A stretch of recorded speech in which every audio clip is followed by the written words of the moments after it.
Welcome to Suman TV. నేను మీ నవీన్. ఒకప్పుడు ఎక్కువగా ఏజ్డ్ పర్సన్స్లో మనం చూసేవాళ్ళం ఈ మోకాళ్ళ నొప్పులు అనే సమస్య. ఇప్పుడు చిన్న ఏజ్లోనే చూస్తూ ఉన్నాం. అసలు ఈ మోకాళ్ళ నొప్పులు ఎందుకు వస్తూ ఉంటాయి, అదేవిధంగా మోకాళ్ళలో గుజ్జు ఎందుకు అరిగిపోతుంది, దీనికి ఆక్యుపెంచర్లో ఎట్లాంటి ట్రీట్మెంట్ ఉంది అన్నదైతే సర్టిఫైడ్ ఆక్యుపెంచర్ హీలర్ జనార్దనాచారి గారు ఉన్నారు. ఆయన అడిగి తెలుసుకుందాం. హాయ్ సార్, నమస్తే అండి. నమస్తే అండి. సార్, మీరు ఆఫ్ ది రికార్డ్ నాతో ఒక మాట అన్నారు. ఇప్పుడు నేను చెప్పబోయే ఒక పాయింట్ అది మోకాళ్ళ నొప్పుల్ని తగ్గించే విధంగా ఉంటుంది, అదేవిధంగా మోకాళ్ళలో గుజ్జును పెంచే విధంగా ఉంటుంది అన్నారు. అసలు ఈ మోకాళ్ళ నొప్పులు రావడానికి కారణం ఏంది, అదేవిధంగా ఈ గుజ్జు తగ్గడానికి కారణం ఏంటి? ఇప్పుడు ఇది మోకాళ్ళ నొప్పులు అనేది యాక్చువల్గా ఏంటంటే ఒక బోన్ సమస్య, ఎముకలకు సంబంధించినటువంటి సమస్య. ఇది మోకాళ్ళు అనేది ఈ బోన్స్ ఇష్యూ. అయితే మన ఈ sedentary life style, dietary issues వల్ల ఏమైందంటే ఈ కాల్షియం డెఫిషియన్సీ అనేది తొందరగా వస్తుంది. అసలు యాక్చువల్గా మన శరీరంలో ఉన్నటువంటి అన్ని ఆర్గాన్స్ లోపల ఈ స్కెలెటల్ సిస్టమ్ ఉందే, బోన్ సంబంధించి స్కెలెటల్ సిస్టమ్, అది చాలా స్ట్రాంగ్గా ఉంటుంది. దంతాలు కానీ బోన్స్ కానీ, దంతాలు కూడా బోన్సే. సో 100 ఏళ్ళు మన సిస్టమ్ని ఇలా నిటారుగా నిలబెట్టేది స్కెలెటల్ సిస్టమ్, ఇలా నిటారుగా ఉంచేది, మన శరీరాన్ని ఒక ఆకారాన్ని ఆకృతినిచ్చేది స్కెలెటల్ సిస్టమ్. అంతే కదా, వయసు అయిపోయి కొద్దీ వంగిపోతూ ఉంటాడు. మన ఆకారాన్ని ఇస్తుంది కదా, ఒక రూపాన్ని, ఆకారాన్ని ఇలా ఉండాలని చెప్పింది మొత్తం లోపల ఉన్నటువంటి బోన్సే. అది కనుక డిఫార్మిటీ అయిపోతే ఇట్లా ఉండాల్సిన వేలు ఇలా అయిపోతాయి. బోన్ డిఫార్మిటీ వల్ల వీటి యొక్క రూపాలే మారిపోతాయి. శరీరం కూడా ఇలా వంగిపోవడం, కూడా కాళ్ళు ఇట్లా సైడ్కి వెళ్ళిపోతా ఉంటాయి, ఇట్లా కాళ్ళు ఇలా మారిపోతుంటాయి. అంతా కూడా బోన్ వీక్నెస్ వల్లనే జరుగుతుంది. అంతా కూడా బోన్ అంటే ఇదంతా కూడా బోన్ స్ట్రెంగ్త్ సంబంధించింది, ఆ స్కెలెటల్ సిస్టంలో ఉన్నటువంటి ఒక లోపాలుగానే చెప్తున్నాం మనం. ఈ మోకాళ్ళలో కూడా అలాగే చూడాలి. ఆక్యుపంక్చరు మోకాళ్ళ నొప్పుల్ని, పంటి నొప్పుల్ని, ఈ స్పైనల్ కార్డ్లో స్పైన్ కూడా బోన్సే. ఓకే, అట్లా ఎక్కడ ఎముక ఉన్నా కూడా. అంటే ఇప్పుడు మీరు చెప్పే పాయింట్ అనేది ఈ మోకాళ్ళ నొప్పులకి మాత్రమే కాదు, ఒకవేళ భుజం నొప్పి ఉన్నా, మెడ నొప్పులు ఉన్నా తగ్గిపోతాయి.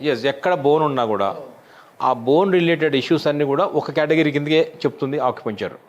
ఎందుకంటే రూట్ కాజ్ అదే. మనకి ఇక్కడనే ఎందుకు తెలుస్తున్నాయి, మరి ఇక్కడ కూడా తెలుస్తాయి, ఇక్కడ కూడా తర్వాత తెలుస్తాయి. పండ్లు కూడా ఎందుకు ఇక్కడ ఏం తెలుసు, మన వెయిట్ అంతా కూడా నడిచేప్పుడు ఈ మోకాల మీద పడుతుంది కాబట్టి ముందు ఇక్కడ తెలుస్తున్నాయి. అంటే బోన్స్లో వచ్చే వీక్నెస్ ఎక్కడో దగ్గర ముందు తెలుస్తుంది, తర్వాత గ్రాడ్యువల్గా ఈ బోన్ స్ట్రక్చర్ అంతా కూడా ఇబ్బంది పడుతుంది. అందువల్ల మనం రూట్ కాజ్ ట్రీట్మెంట్ ఇస్తే ఇక్కడ ప్రాబ్లం ఇక్కడనే కాదుగా, bone everywhere is a bone, అంతటా ఎఫెక్ట్ అవుతుందని ఆక్యుపంక్చర్ చెప్తుంది. సో దాన్ని ఏంటంటే ఆక్యుపంక్చర్ ప్రకారం ఈ బోన్ స్ట్రెంగ్త్ అనేది, సరే కాల్షియం ఎట్లాగూ అవసరము, డి విటమిన్ ఎట్లాగ అవసరం, ఎండ ఎట్లాగ అవసరం, అది మనం ఈ మోడర్న్ సైన్స్ కూడా చెప్తుంది. మన వాళ్ళు ఇప్పుడు ఏంటంటే బేసిక్గా ఎండలో ఉండే కల్చర్ పోయింది, అపార్ట్మెంట్ కల్చర్. ఎండనే తగడంలే. ఒకప్పుడు చిన్న ఇండ్లు, బయటకు వస్తే ఎండ, స్కూళ్ళలో కూడా పెద్ద పెద్ద గ్రౌండ్స్ ఉండేటిది. ఎప్పుడు బెల్ కొడతారా, ఎప్పుడు బయట పోయి ఆడదామా, ఆ ఉరుకులు పరుగులు, ఆ చక్కగా ఆ లాంగ్ బెల్ ఎప్పుడవుతుందా అనే ఎదురు చూసేవాళ్ళు. ఎప్పుడు వదిలేస్తే మనం పోయి అలా పరుగు కదా. ఆటలు రకరకాల, కబడ్డీ, అది ఇది, క్రికెట్, రకరకాల ఆటలకు బాగా ఆడేవాళ్ళు. ఇప్పుడు ఏదో గ్రౌండే లేదు, మొబైల్లో గేమ్లు అయిపోయినాయి. మొబైల్లోనే ఆడుతున్నారు. ఇప్పుడు కూడా క్రికెట్ ఆడుతున్నారు, మొబైల్ ఆడుతున్నారు. సో అందువల్ల ఏంటంటే ఆ ఎండ తగలకపోవడం వల్ల అతి త్వరగానే వీళ్ళలో ఈ కాల్షియం డెఫిషియన్సీ వస్తుంది, విటమిన్ డి అట్లా ఆ లోపాల వల్ల కాల్షియం అబ్జార్ప్షన్ తగ్గిపోతుందని ఇప్పుడు మోడర్న్ సైన్స్ కూడా చెప్తుంది. ఇది ఒకటి. రెండవది ఏమైందంటే అసలు ఫిజికల్ యాక్టివిటీ కూడా లేదుగా. ఫిజికల్ యాక్టివిటీ కూడా లేకుండా ఇందాక వీడు అనుకున్నట్టు సెడెంటరీ లైఫ్ స్టైల్ అయిపోయింది. ఫిజికల్గా తగ్గి మెంటల్గా బ్రెయిన్తో, శారీరకంగా శ్రమ తగ్గిపోయింది, మానసికంగా శ్రమ పెరిగేదేమైంది, మరి హెవీ అయిపోయింది. అది మూడవది డయటరీ, దాంట్లో కూడా ఏంటంటే సరైన ఆహారం కూడా మనం తీసుకోవడం లేదు. ఈ కాల్షియం రిచ్ ఫుడ్స్ కానీ, రుచి ఇంపార్టెంట్గా మనకు, రుచితో పోతున్నాం కదా. మన ఫాస్ట్ ఫుడ్స్, పిజ్జాలు, బర్గర్, బేకరీ ఐటమ్స్. సో వీటి వల్ల మనం చాలా దెబ్బతింటున్నాం. ఒకప్పుడు మంచిగా ఏదైనా ఫెస్టివల్ వస్తే నువ్వుల లడ్డూలు ఇట్లాంటివన్నీ తినేవాళ్ళు. ఇప్పుడు పిజ్జాలు, ఒక్కొక్క మీరు చూడండి ట్రెడిషనల్ ఐటమ్స్ లోపల. ఇప్పుడు సంక్రాంతి వస్తుంది, సంక్రాంతికి ఒక స్పెషల్ వంట ఉంటుంది. ఏది నువ్వులతో చేస్తారు, సకినాలు అంటారు. తెలంగాణ ప్రాంతం సకినాలు అంటారు, చక్కిలాలని ఆంధ్రాలో కూడా అంటారు. అదేంటంటే ఆ నువ్వులు మన బాడీకి హీట్ని జనరేట్ చేస్తాయి. హీట్ అంటే నువ్వులు హీట్ కదా, సో నువ్వులు చేసే వంటలు దీనికి ప్రత్యేకం. అట్లాగే దీపావళి ప్రాంతం వచ్చినప్పుడు, దీపావళి పండుగ వచ్చినప్పుడు మనం ఎక్కువ మేజర్ ఒక ఫుడ్ స్వీట్ చేసుకుంటాం. దీపావళి స్వీట్స్ నార్త్ ఇండియా కూడా స్వీట్స్ బాగా డిస్ట్రిబ్యూట్ చేసుకుంటారు. మన వాళ్ళు కూడా ఏం చేస్తారంటే ఈ అరిసెలు అని ఉంటుంది, ఐడియా ఉంది మీకు, అరిసెలు స్వీట్ చేస్తారు. ఏమవుతుందంటే స్వీట్ కూడా బాడీ లోపల ఆ నెయ్యితో చేసిన స్వీట్ కూడా ఏం చేస్తారంటే హీట్ జనరేట్ చేస్తుంది. సో మన వాళ్ళు ఏం చేశారంటే ఏ సీజన్ బట్టి ఏ ఆహారం తినాలో పండుగల ద్వారా కూడా చెప్పారు. ఇప్పుడు శ్రీరామనవమి ఎండాకాలం వస్తుంది, అది అప్పుడు మనం పానకం తాగమని చెప్పారు. బెల్లం పానకం, ఆ మిరియాల పొడి అందులో వేసి, శ్రీరామనవమి పానకమే కదా, అది చలవ. సో మనకు అంటే ఏ పండుగ ఏ సీజన్లో వస్తుంది దానికి తగ్గ ఆహారాన్ని దాన్ని ఒక నైవేద్యంగా అభివృద్ధి పరిచారు. సో ఇదంతా మన ఒక సైంటిఫిక్గా జరిగిందే. సో ఇప్పుడు మన ఈ కాల్షియము తర్వాత బోన్ సమస్యకు వచ్చినప్పుడు ఏంటంటే ఈ ఆహారపు అలవాట్లో వచ్చినటువంటి మార్పులే అని మనం తెలుసుకోవాలి. అంటే బేకరీ ఐటమ్స్, పిజ్జాలు, బర్గర్ ఇందాక అన్నారు కదా, అవన్నీ కూడా ఏంటంటే సో ఓవరాల్ ఆరోగ్యం పోతుంది. ఆ ఓవరాల్ ఆరోగ్యంతో పాటు ఈ బోన్ ఆరోగ్యం కూడా పోతుంది. మన బోన్ సిస్టమ్ మొత్తాన్ని కూడా డెవలప్ చేసుకోవాలి, మళ్ళీ రీజనరేట్ చేయాలి అని అంటే పాయింట్స్ ఏమున్నాయండి? ఇప్పుడు ఆక్యుపంచర్లో ఏం చెప్తామంటే మేము ఇది ఒక పర్టికులర్ ఒక ఎలిమెంటల్ ఇంబ్యాలెన్స్ అని చెప్తాం. అది కూడా జలమూలకం, వాటర్ ఎలిమెంట్ కిందకు వస్తుంది బోన్ అంతా కూడా. అందుకని బోన్స్ చూడండి కాల్చిన దగ్ధం కావు, అవును, అస్థికలు ఉంటాయి. అట్లాగే భూమిలో పాతి పెట్టిన మొత్తం ఫ్లెష్ అంతా పోతుంది, ఆ అస్థి పంజరం మొత్తం అట్లాగే ఉంటాయి. అంటే భూమిలో పోదు, గాలిలో పెట్టినా పోదు, నిప్పులో కాల్చినా పోదు, ఆకాశంలో ఇట్లా వేలాడదీసినా పోదు. ఇది ఎక్కడ పోతుంది అంటే వాటర్లో వేస్తే బోన్ కరిగిపోతుంది. ఓకే, నీటిలో వేస్తే కరిగిపోతుంది బోన్. నీటికి బోన్కి సంబంధం ఉంది నాకు పంచర్ చెప్తుంది. అందువల్ల బోన్ని కంట్రోల్ చేయగలిగింది, బోన్ని డెవలప్ చేయగలిగింది నీటి మూలకం. వాటర్ ఎలిమెంట్ దీన్ని సంరక్షిస్తుంది, దాన్ని అభివృద్ధి పరుస్తుంది, నాశనం కూడా చేస్తుంది, అంతే కరిగిపోతుంది. అందుకని మనం చూసారా ఎముకలు కొరికే చలి అంటాం, ఎముకలు కొరికేస్తే చలి. అవును, మళ్ళీ చెప్తుంటారండి, విన్నరా మాట ఎప్పుడన్నా మీరు? బాగా చలితో pH లేని వాటర్ తాగినా కూడా బోన్ ఇది అయిపోద్ది కదా సార్, కాల్షియం కరిగిపోతుంది. బోన్ ఎముకలు కొరికే చలి అంటే అర్థం ఏంటంటే ఎముకల్ని సైతం కొరికేసేంత చలి వాటర్ ఎలిమెంట్ చేయగలుగుతుంది. ఆ వాటర్ ఎలిమెంట్ కనుక బ్యాలెన్స్ ఉంటే ఆ బోన్స్ అనేది చాలా ఆరోగ్యంగా ఉంటాయి. ఓకే సార్, ఎట్లాంటి పాయింట్ అనేది ఒకసారి ఆడియన్స్కి? ఇప్పుడు దీంట్లో ఒక పాయింట్, ఆక్యుపంచర్ పాయింట్ ఒకటి చెప్తాం, ఎందుకంటే అనేక పాయింట్స్ ఉంటాయి. బట్ ఒక ఇంపార్టెంట్ పాయింట్, ఎవరికి వాళ్ళు చేసుకునే విధంగా తమ యొక్క ఈ మోకాల నొప్పులకు పరిష్కారంగా ఇతరత్ర ఎక్కడ బోన్స్లో ఉండే ఇబ్బందులు, దంతాల ప్రాబ్లమ్స్ కానీ, స్పైనల్ కార్డ్ నొప్పులు కానీ, వెన్నెముక నొప్పులు, ఇక్కడ నొప్పి అంటాం కదా, బండి మీద పోతున్నప్పుడు ఇక్కడ వచ్చింది అంటారు కదా, ఆ నొప్పులన్నిటి కూడా చెక్ పెట్టేటటువంటి ఒక అద్భుతమైన పాయింట్ ఒకటి చూద్దాము. ఈ వీడియో చూసే వాళ్ళు ఏంటంటే మీరు కంటిన్యూగా ఒక నెల రోజుల పాటు ఈ పాయింట్ని యాక్టివేట్ చేసి, అంటే సార్ ఏ పాయింట్ చెప్తాడో ఆ పాయింట్ని యాక్టివేట్ చేసి నిజంగానే మీకు పెయిన్ తగ్గింది అంటే తగ్గిందని కామెంట్ చేయండి, తగ్గలేదంటే తగ్గలేదని కామెంట్ చేయండి. ఎస్, ఖచ్చితంగా తగ్గుతుంది. ఇప్పుడు మనం మోకాల మీద ఫోకస్ ఉంది కాబట్టి ఒక లోకల్ పాయింట్ తీసుకుందాం, మోకాలకు సంబంధించింది. ఇది ఆక్యుపంక్చర్లో ఒక మోడల్, ఇది హ్యూమన్ మోడల్ అంటాం ఆక్యుపంక్చర్లో.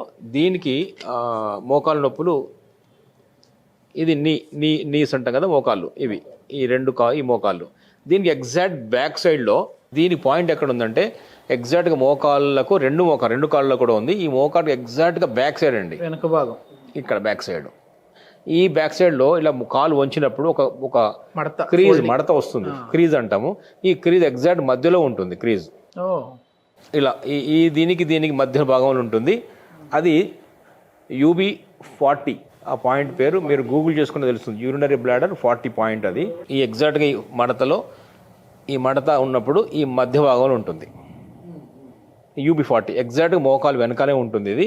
కాబట్టి ఇక్కడ ఈ ఎనర్జీ సిస్టమ్ లోపల ఇక్కడ టెండాన్స్, ఇక్కడ లిగమెంట్స్, ఇక్కడ ఉన్నటువంటి బ్లడ్ సర్క్యులేషను, ఇవన్నీ కూడా చాలా ప్రాపర్ ఇంప్రూవ్ కావడానికి ఈ పాయింట్ ఉపయోగపడుతుంది. ఎంతసేపు మనం అక్కడ ఇక్కడ ఏంటంటే మనం మామూలుగా పెన్తో కూడా చేసుకోవచ్చు. ఇది ఒక పెన్ కానీ ఒక జిమ్మీ కానీ తీసుకోవచ్చు, ఒక జిమ్మీతో కూడా చేసుకోవచ్చు.